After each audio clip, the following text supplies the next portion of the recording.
नमस्कार, मेरा नाम श्रेयांश सिंह है। मैं शाहपुर, गोरखपुर का निवासी हूँ।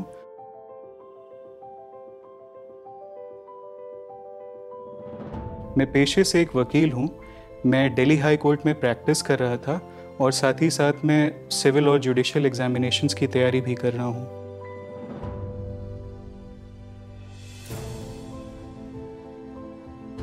नाइनटीन्थ जून को हमारे पापा ने कुछ मेंशन किया कि उनकी बॉडी में कुछ चेंजेस आ रहे हैं जो कि अननेचुरल सा उन्हें फील हो रहा था। इनिशियली हमारे मन में पहले तो डर नहीं था कि ये कोरोना हो सकता है, क्योंकि ऐसा था कि नॉर्मली उनका जाना बस यहाँ से ऑफिस होता था, ईडीजी ऑफिस, और वापस वो आ जाते थे। बट जैसा डॉक्टर ने मेंशन किया कि देयर इज़ अ पॉसिबिलिटी, तो उसके बाद से हमारे मन में डर बनना शुरू हुआ। उसके बाद हमने टेस्ट के लिए रिक्वेस्ट किया डॉक्टर से। टेस्ट हुआ, वो घर पे ही हुआ वो टेस्ट, और उसके बाद पापा का रिज़ल्ट पॉजिटिव आया। वहाँ से एक अलग लेवल का इमोशनल ट्रॉमा हम लोगों ने झेला, जो शायद पहले एक्सपीरियंस नहीं किया था, क्योंकि नई किस्म की बीमारी है, इन्फॉर्मेशन लिमिटेड है। Personally I can tell you, मेरा बीपी उस समय मुझे फील हो रहा था, पसीने आ रहे थे, हमें एक्चुअल डर लगने लगा था कि ये हैज़ार्डस हो सकता है, ये फेटल हो सकता है मेरे पिताजी के लिए। उसके बाद जब उनका पॉजिटिव आया तो हमारा टेस्ट ऑर्डर हुआ, फिर हम सब पॉजिटिव आए। तो वो अलग लेवल का परेशानी थी। घर में मेरी माताजी बहुत रो रही थी, मेरी बहन बहुत परेशान थी। तो ये सब चीज़ें लेकर थोड़ा रिस्पॉन्सिबल होना और अपना एक पॉजिटिविटी बनाए रखना, ये काफ़ी डिफ़िकल्ट हो गया था उस समय। मास्क पहनने का ऑब्जेक्ट यही है कि वो इन्फेक्शन जो ड्रॉपलेट्स के थ्रू दूसरे तक पहुंच रहा है, वो रोका जा सके। तो ये मॉरल रिस्पॉन्सिबिलिटी बन जाती है आपके परिवार के प्रति और आपके दोस्तों के प्रति। समाज सेकंड आएगा, पहले आप अपने परिवार का सोचिए। अगर आपके घर में कोई बूढ़े माँ बाप हैं या छोटे बच्चे हैं, तो उनकी इम्यूनिटी आपके जैसी नहीं होगी। Secondly, I feel it's also a legal responsibility of a person. और एपिडेमिक कंट्रोल एक्ट में भी इसका मेंशन किया गया है कि अगर आपको कोई इन्फेक्शन होता है तो आपकी सबसे पहले ये रिस्पॉन्सिबिलिटी है कि वो आप इन्फेक्शन स्प्रेड ना करें। इसमें पनिशमेंट्स भी हैं आईपीसी में। तो लीगल और मॉरल रिस्पॉन्सिबिलिटी एक दोनों ही आप फुलफिल करेंगे, अपने आप को डिस्टेंस करके या आपको आइसोलेट करके। And I believe this is what heroes do. हमें सिस्टम से बहुत अच्छी सपोर्ट मिली। सीएमओ साहब ने पर्सनली कॉल किया जब हमसे बात की कि आपको इस क्वारंटीन फैसिलिटी में रखा जाएगा और आप डरिए मत, हम लोग सब आपके साथ में हैं। तो ये बहुत बड़ा एक मॉरल सपोर्ट था। और उसके बाद जो हमारे क्लोज फ्रेंड्स थे और रिलेटिव्स थे, उनसे हमें बहुत पॉजिटिव सपोर्ट मिला। इस पे पर्सनल रिसर्चेस भी कर रहा था, इसके बारे में पढ़ रहा था कि रिकवरी बहुत अच्छी है, और अगर आप बहुत माइल्ड सिम्टोमेटिक पेशेंट हैं तो आपको फेटेलिटी के चांसेस बहुत कम हो जाते हैं। तो मनोबल बनाने के लिए पर्सनली मैं रिक्वेस्ट करूंगा कि आप कुछ होलसम कंटेंट देखें। जैसे मैंने एक शो पे बहुत दिन से होल्ड रखा था, एनिमल बेस्ड शो था, एनिमल्स लाइक अस। उसको बहुत दिन से मैंने ड्यू करके रखा हुआ था। वो पहले जाके मैंने देखना शुरू किया कि मुझे अभी सोचना नहीं है। फिर पर्सनली काफ़ी मेरे फ्रेंड्स थे जिन्होंने पर्सनल तुरंत रीच आउट करना शुरू किया कि तुम बिल्कुल ठीक हो ना, तुमको कोई दिक्कत है तो बताओ, तुमको कोई सामान चाहिए तो हम पहुंचाने आएंगे। नॉर्मल में इतना आप कंसिडरेशन किसी से आप एक्सपेक्ट नहीं करते हो। आपको तो ऐसा दिखाया जाता है कि समाज ऐसा है, समाज अब बहिष्कार करेगा या कुछ भी करेगा, बट उसमें कुछ पॉजिटिव एलिमेंट्स भी हैं, नेगेटिव एलिमेंट्स भी हैं। ये आपके ऊपर डिपेंड करता है कि आप पॉजिटिव पे फोकस रहें। और हमारे साथ जो लोग थे उनका भी बहुत बड़ा कंट्रीब्यूशन था वो माहौल को बनाए रखने में। हम लोग आपस में सब लोग साथ में रहते थे, आपस में कहानियाँ शेयर होती थी कि आपका कैसे हुआ, आपका कैसे हुआ, फिर आपके साथ साथ कौन लोग थे जो ऐसे इफेक्टेड होंगे। एक आंटी आई थी वहाँ दूर से, वो मुंबई से शायद हुई थी, वो पॉजिटिव थी। वो मानने के लिए तैयार नहीं थी कि वो पॉजिटिव है, बट वी न्यू। तो हमने उन्हें इंक्लूडेड फील कराया इनिशियली। हमने उन्हें अपना जो हम काढ़ा बनाते थे, हम केटल लेके गए थे वहाँ पे, तो जो हम काढ़ा बनाते थे उनके साथ शेयर करते थे। तो कुछ दिन में वो भी रिलैक्स हो गई। वो बीच बीच में सेल्फी लेने लगी थी वहाँ पे क्वारंटीन सेंटर पे। और साथ ही साथ मैं उस बीच सोशल मीडिया पे बहुत एक्टिव था। मैंने इसके बारे में ट्वीट्स पे लिखे। मैंने काफ़ी जो कुछ इम्प्रूवमेंट चाहिए थी तो मैंने रिक्वेस्ट की, तो वो तुरंत हेल्प भी मिली मुझे। ओवरऑल मेरा एक्सपीरियंस बहुत अच्छा था। इस सब चीज़ों ने पॉजिटिवली बहुत इफ़ेक्ट किया है मेरी ग्रोथ, मेरी रिकवरी में। तो आई एम होपफुल कि आप सब जो भी क्वारंटीन फैसिलिटी में जाते हैं आप वहाँ से रिकवर होके ही आएंगे। पर्सनली जितने लोग मेरे कांटेक्ट में थे सभी रिकवर करके आए। सुविधाओं से तो मैं 100% सेटिस्फाइड हूँ। मतलब this is much more we could have asked for.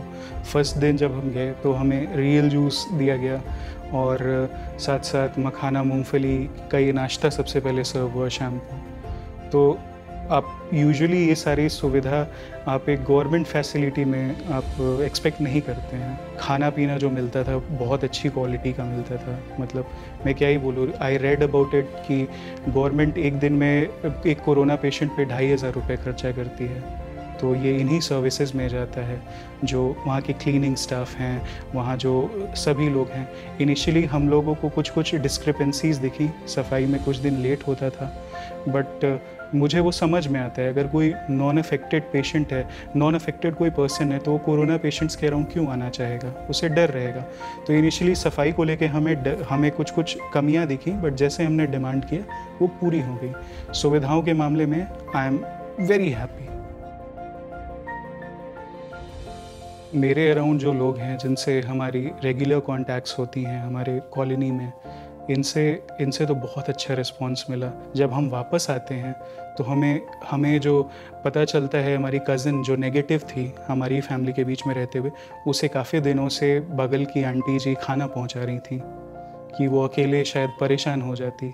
कुछ कमेंट्स हमें इनडायरेक्टली लोगों से सुनने में आते थे कि अभी भी डर है, अभी भी ऐसा है। तो वो चीज़ें मैं समझता हूँ, डर होना लाजमी है और आपकी सेफ्टी इस समय ज़्यादा इम्पॉर्टेंट थी। और मैं ये बिल्कुल भी नहीं चाहता था कि हमारी वजह से कोई और दूसरा इंसान इससे अफेक्ट हो जाए। तो हमने उस पार्ट को हमने कम्प्लीटली इग्नोर किया। हमें कंसर्न ये था कि हम अपनी रिकवरी पे खुश रहें और रेस्ट इज़ जस्ट नॉइस। जहाँ तक भेदभाव की बात आती है तो कुछ लोग मैंने ऐसा सुना कि कुछ लोग वीडियो रिकॉर्डिंग्स भी करते हैं, व्हाट्सएप पर डालते हैं, आपका पर्सनल इन्फॉर्मेशन वो शेयर करते हैं।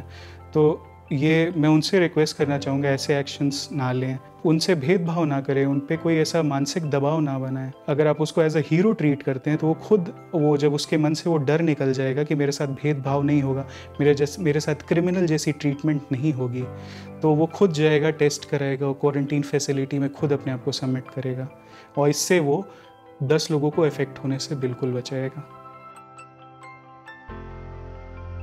मैं बहुत सेटिस्फाइड हूँ जो भी एक्शंस यूपी गवर्नमेंट ने लिए या हमारे लोकल गोरखपुर में जो सुविधाएं वो अवेलेबल थी वो काफ़ी अच्छी थी। मैं बहुत ज़्यादा इम्प्रेस था। मैं गवर्नमेंट फैसिलिटी में इतनी अभी सुविधाएं पहले कभी मैंने ये चीज़ मेंशन नहीं की थी। आप टेस्टिंग से रिलेटेड, वीकनेस से रिलेटेड चीज़ों पर मत डरिए। पर्सनली मेरा एक्सपीरियंस है, मेरी 4 लोगों की फैमिली साथ में रिलीज़ हुई। हम लोग इतने तंदुरुस्त हो गए थे क्योंकि हमें अच्छी तरीके से फीड किया जाता था और सबके लिए था कि 4 रोटी खाएंगे और 2 कटोरी चावल, इतना दाल और इतनी सब्जी सभी लोग खाएंगे। इवन हमारी कम्युनिकेशन इतनी ज़्यादा ग्रो हो गई थी कि एक अंकल ने और जो दूसरी आंटी मैंने मेंशन किया, ये सब लोगों ने बोला कि जब ये सब 6 महीने बाद जब ये सब शांत हो जाता है तो हम लोग फिर एक बार एक गेट टुगेदर करेंगे इस पर, क्योंकि हम लोगों ने साथ में काफ़ी बड़ी महामारी को एक्सपीरियंस किया है।